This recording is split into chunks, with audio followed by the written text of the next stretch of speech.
வஞ்சிவாக்கத்தில் 200 ஏழை எளிய மாணவர்களுக்கு கல்வி உதவித்தொகை மற்றும் கல்வி உபகரணங்கள் வழங்கும் விழா நிகழ்ச்சி நடைபெற்றது. திருவள்ளூர் மாவட்டம் பொன்னேரி வட்டம் வஞ்சிவாக்கத்தில் கற்கை நன்று கிராம கல்வி அறக்கட்டளை சார்பில் 7ஆம் ஆண்டு கல்வி சீர் வழங்கும் விழா நடைபெற்றது. இதில் 200க்கும் மேற்பட்ட ஏழை எளிய மாணவர்களுக்கு கல்வி உதவித்தொகை மற்றும் கல்வி உபகரணங்கள் வழங்கப்பட்டது.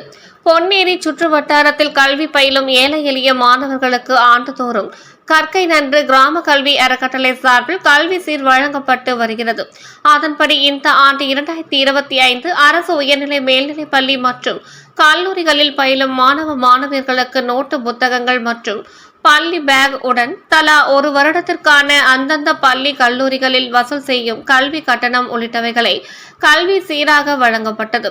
இந்நிகழ்ச்சிக்கு சிறப்பு அழைப்பாளராக சென்னை மதுவிலக்கு மற்றும் ஆயத்தீர்வைத்துறை உதவி ஆணையர் செந்தில்நாதன் கலந்து கொண்டு மாணவ மாணவிகளுக்கு கல்வி சீர் வழங்கியதுடன் பாராட்டு சான்றிதழ்களையும் வழங்கினார்.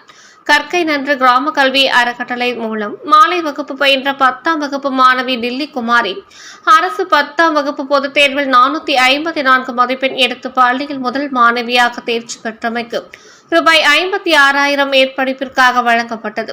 2ஆம் இடம் பிடித்த மாணவி மதுமிதாவிற்கும் 10,000 ரூபாயும் பாராட்டு சான்றிதழ்களும் வழங்கப்பட்டது. இந்த நிகழ்ச்சியில் சிறப்பு விருந்தினர்களாக கற்கை நன்று கிராம கல்வி அறக்கட்டளையின் அழைப்பை ஏற்று சென்னை மற்றும் பொன்னேரி உள்ளிட்ட இடங்களில் இருந்த சிறப்பு விருந்தினர்கள் கலந்து கொண்டனர். நிகழ்ச்சி ஏற்பாட்டினை கற்கை நன்று கிராம கல்வி அறக்கட்டளையின் நிர்வாகிகள் வடிவேல், கார்த்திக், நவீன்குமார் மற்றும் தன்னார்வலர்கள் சிறப்பாக செய்திருந்தனர். பள்ளி மாணவ மாணவிகளும் அவர்களின் பெற்றோர்களும் கலந்து கொண்டனர். தரும் ஏணியாக ஐயத்தை அகற்றி ஒழுக்கத்தை வளர்த்து ஓய்வின்றி உழைத்து அவ்வை வழி நிற்கும் மாணவர்களின் வழிகாட்டியே. கிராமத்தில் என்ன பண்ண ஓடி வேலை செய்யுமா, பக்கத்தில் ஒரு ஆளுக்கு ஏதாவது ஆக்சிடென்ட் ஓடுமா, அந்த மாதிரி தான் நாங்கள் ஒரு 4 பேர் அங்கே இருந்தோம்.